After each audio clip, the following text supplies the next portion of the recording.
আমি আমার প্রিয় নেত্রীর জন্য দীর্ঘায়ু কামনা করছি। যে নেত্রী ৮২ থেকে ৯০ স্বৈরাচার বিরোধী আন্দোলনে আপসের নেতৃত্ব দিয়েছিলেন, যে নেত্রী গণতন্ত্র পুনরুদ্ধারের লক্ষ্যে স্বৈরাচারের পতন নিশ্চিত করেছিলেন, এরশাদের পতন নিশ্চিত করেছিলেন,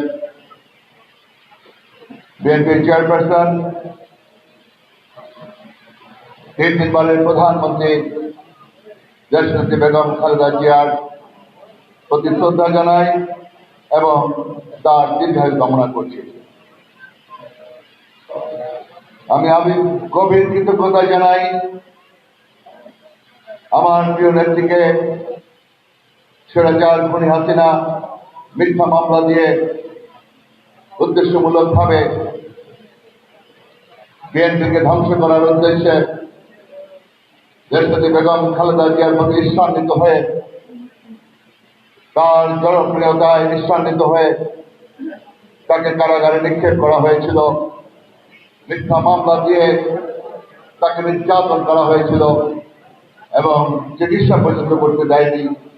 তার অনুপস্থিতিতে যিনি আমাদের এই দলকে টেকনাফ থেকে তেঁতুলিয়া, রূপসা থেকে পাটুরিয়া পর্যন্ত আমাদের এই দলকে সুসংগঠিত রেখেছেন, আমার নেত্রী বেগম খালেদা জিয়ার বর্তমানে যিনি আমাদের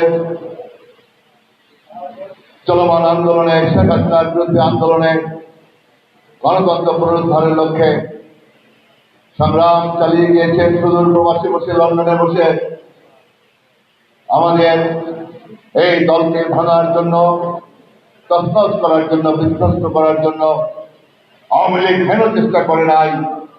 আল্লাহ রশিদ রহমতে আমাদের প্রিয় নেতা, আমাদের আগামী দিনের ভবিষ্যৎ, বিএনপির কান্ডারি, আমাদের স্বপ্ন, আমাদের আকাঙ্ক্ষা, বিএনপির ভারপ্রাপ্ত চেয়ারম্যান জনাব তারেক রহমানের প্রতি গভীর কৃতজ্ঞতা জানাই, গভীর শ্রদ্ধা জানাই। আজকে আমাদের নেতৃত্ব দিয়ে যাচ্ছেন, সেই কারণে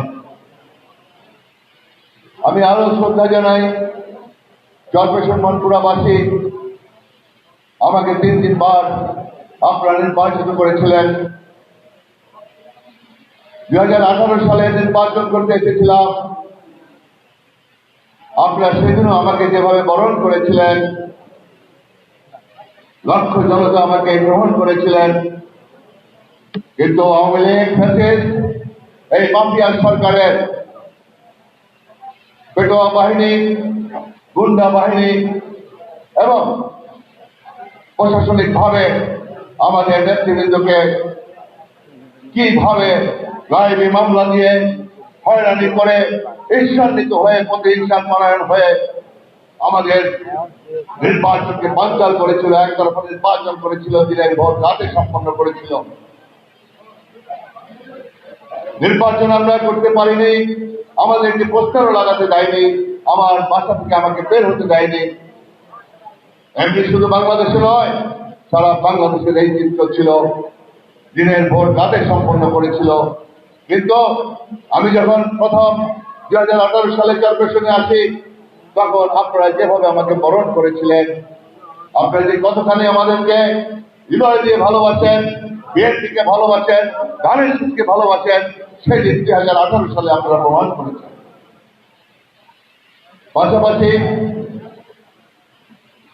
জুলাই আগস্টের আন্দোলনের পরে, গণ অভ্যুত্থানের পরে ৬ আগস্ট যখন আমি আসলাম, পরবর্তীতে আরেকটি সভা করেছি, কয়েকটি সভা করেছি।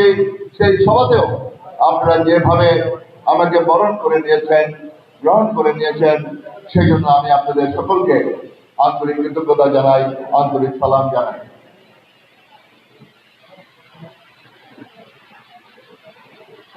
আজকে সকাল ৭টা থেকে আমি বাসা থেকে রওনা দিয়েছি। আজকে আমার কর্মসূচি জুলাই আগস্টে ফ্যাসিস্ট আওয়ামী লীগ আমাদের কয়েকটা বীর সন্তানকে, আমাদের চরপেশনের বীর সন্তান, চরপেশনের কৃতি সন্তান, তাদেরকে আমরা হারিয়েছি। শুধু চরপেশনে নয়, লালমোহনে, বনারুদ্দিনে, ভোলান এবং সারা বাংলাদেশে এমনি ভাবে প্রায় ১,৫০০ আমাদের বীর সন্তানদেরকে আমরা হারিয়েছি। আওয়ামী লীগের খুনি হাসিনা তার নির্দেশ মতো গুলি চালিয়ে পাখির মতো গুলি করে হত্যা করেছে আমাদের এই সন্তানদের। আপনারা জানেন আজকে সেই আমাদের যে চরপেশনের যে 13 জন সন্তান আমাদের আত্মাহুতি দিয়েছে তাদের জন্য, তাদের পরিবারের জন্য সমবেদনা জানাচ্ছি। পাশাপাশি তাদের আর্থিক সহায়তা করার জন্য আজকের আমাদের এই আয়োজন। আগামীকাল বাদে পরশু ঈদুল আজহা, আমরা জানি আপনারা সবাই ব্যস্ত। আমি বক্তব্য দীর্ঘ করব না। আজকে আল্লাহর কাছে লাখো কোটি শুকরিয়া যে আমি কর্মসূচি দিয়েছিলাম 4টার সময়। আমাদের আরো নেতৃবৃন্দ আসার কথা ছিল, আমাদের সভাপতি সাহেব তার বক্তব্য শুনলেন, তিনি অসুস্থ, জ্বর প্রচন্ড এবং চোখে তার চোখ উঠছে, যার ফলে উনি ভিডিও কনফারেন্সের মাধ্যমে আপনাদের সামনে বক্তব্য রেখেছেন। আরো অন্যান্য নেতৃবৃন্দ তাদের অনেক রাত হয়েছে, যার ফলে আসতে পারেনি। আমি আল্লাহর কাছে লাখো কোটি শুকরিয়া, আমি যে আপনার মাঝে আসতে পেরেছি দেরিতে হলেও।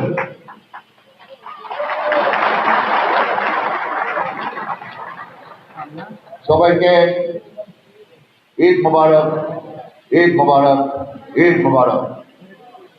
আমরা জানি আজকে বোধহয় হজ চলছে, হজ।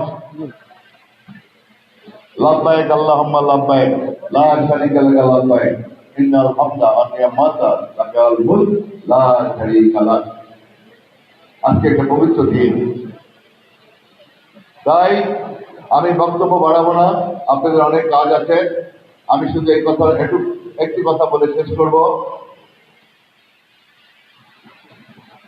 বাংলাদেশ জাতীয়তাবাদী দল বাংলাদেশের সবথেকে বৃহত্তম রাজনৈতিক দল। এই দলের এখন ভারপ্রাপ্ত চেয়ারম্যান